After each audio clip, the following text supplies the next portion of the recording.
%50 sebagian besar, lebih dari 50% di Jawa, sisanya di luar Jawa. Artinya memang Jawa menjadi kunci, tapi penguasaan di luar Jawa itu juga tidak kalah penting untuk kemudian dijadikan semacam modal elektoral ya.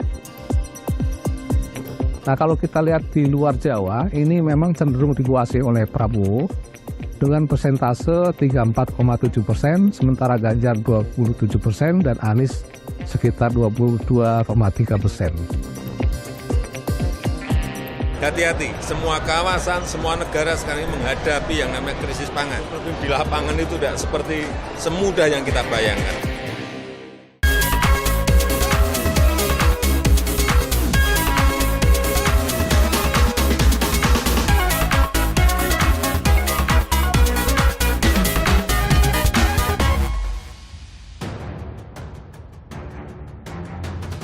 Litbang Kompas mempublikasikan hasil survei elektabilitas 3 bakal calon presiden yang akan maju dalam pemilihan presiden pada 2024 mendatang. Hasil survei yang dilakukan pada periode 27 Juli 2023 hingga 7 Agustus 2023 menunjukkan ketatnya elektabilitas ketiga baca pres. Dalam simulasi ketiga calon, tingkat keterpilihan bakal capres dari PDI Perjuangan mencapai 24,9%. Sementara Ketua Umum Partai Gerindra, Prabowo Subianto, memperoleh tingkat keterpilihan 24,6% dan Anies Baswedan yang diusung Koalisi Perubahan untuk Persatuan memperoleh tingkat keterpilihan 12,7%. Survei yang sepenuhnya dibiayai oleh Harian Kompas ini memiliki margin of error plus minus 2,65%. Dari hasil survei Litbang Kompas, proporsi elektabilitas masing-masing calon menunjukkan adanya perbedaan di Pulau Jawa dan di luar Pulau Jawa. Ini cenderung dikuasai oleh Ganjar ya, dan dengan dukungan yang kami temukan saat ini 39,6% suara. Sementara Prabowo 28,8%, kemudian Anies di 16,7%. Nah, Ganjar ini menguasai Jawa Tengah, lalu Jawa Timur dan DIY terutama.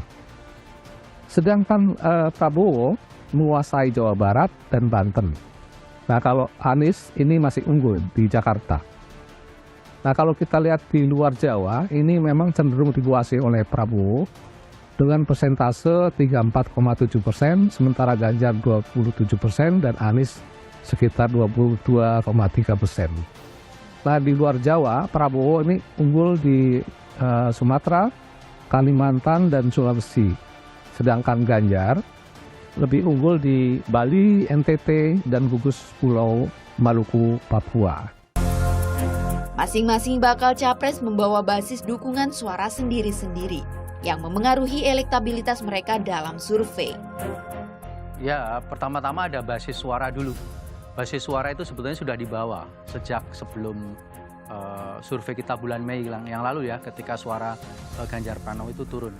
Jadi basis suara itu bahkan sudah dibawa sejak awal periode kedua Jokowi. Jadi basis suara dari Pak Anies dan Pak Prabowo itu relatif jauh lebih besar ya. Pada start di Oktober 2020 itu Pak Anies, Pak Prabowo itu sudah jauh lebih tinggi daripada suara Ganjar. Tapi pada bulan Mei yang lalu kita tahu bersama untuk pertama kalinya suara Ganjar itu turun. Kemudian pada survei kali ini suara Ganjar itu rebound lagi sehingga kembali bersaing. Nah, pada dasarnya ketiga calon ini sudah punya karakteristik elektabilitas masing-masing. Persaingan elektabilitas antara ketiga bakal calon presiden menjadi lebih ketat. Survei elektabilitas Litbang Kompas menunjukkan elektabilitas Ganjar Pranowo yang menguat. Meningkatnya elektabilitas seorang calon dipengaruhi antara lain oleh kerja mesin politik parpol, karakter masing-masing calon, dan koalisi partai pendukung. Rebound itu sebetulnya kan banyak aspek ya. Satu pasti mesin politik. Yang kedua juga bagaimana pendekatan dari sosok Ganjar Prabowo sendiri. Yang ketiga fenomena koalisi partai. Jadi tren, kalau kita lihat tren merunut ke belakang, pemilih Ganjar Pranowo itu dia agak sebangun dengan pilihan pada PDIP. Kita tahu sendiri bahwa meskipun Ganjar Pranowo turun pada survei bulan Mei kemarin, PDIP tetap bertahan, bahkan sedikit naik. Jadi selama kira-kira 4 survei terakhir, elektabilitas PDIP itu terus naik sampai pada titik pada bulan Agustus ini. Jadi artinya di sini masyarakat atau pemilih yang Litbang Kompas sudah memiliki pemilih loyal. Nah, pemilih loyal itu sedikit banyak kemudian kembali sehingga menyebabkan suara Ganjar Pranowo tadi rebound. Selama ini, jargon kemenangan Jawa adalah kunci, menjadi keniscayaan yang seringkali dipercaya memengaruhi kemenangan dalam pemilihan presiden dan wakil presiden. Peneliti Litbang Kompas Yohan Wahyu menyatakan, komposisi pemilih yang berada di Pulau Jawa dan luar Pulau Jawa dalam pemilu 2024 relatif berimbang. Komposisi pemilih pemilu 2024 nanti, komposisinya kan sebenarnya sudah relatif berimbang gitu ya. 50% sebagian besar, lebih dari 50% di Jawa, sisanya di luar Jawa. Artinya memang Jawa menjadi kunci, tapi penguasaan di luar Jawa itu juga tidak kalah penting untuk kemudian dijadikan semacam modal elektoral ya. Jadi apalagi di Jawa selisih Pak Prabowo dan Pak Ganjar juga relatif tidak tipis ya, lebar gitu ya. Jadi ini sebenarnya dua sosok ini memang punya kekuatan, punya peluang yang relatif sama dalam penguasaan wilayah. Yohan Wahyu berpendapat pemilihan pasangan bakal cawapres perlu mempertimbangkan faktor non-elektoral. Salah satunya adalah keberimbangan kapital sebagai modal selama proses pemilihan presiden. Selain pertimbangan elektoral, penentuan cawapres ini juga akan mempertimbangkan sisi-sisi non-elektoral.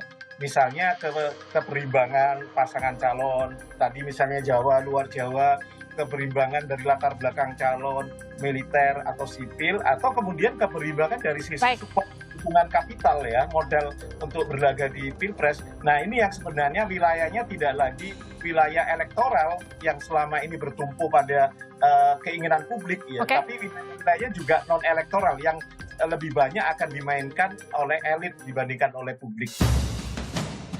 Elektabilitas bakal capres atau kombinasinya dengan bakal cawapresnya kelak memang menjadi modal partai politik pendukungnya dalam menghadapi pemilu 2024 mendatang. Bagi rakyat negeri ini, kuasa parpol atau koalisi parpol untuk mengajukan pasangan bakal capres dan bakal cawapres adalah mandat yang hanya memiliki satu alat ukur mutlak. Para bakal pasangan calon mutlak mengemban amanat kesejahteraan rakyat tanpa korupsi, tanpa manipulasi, tanpa basa-basi.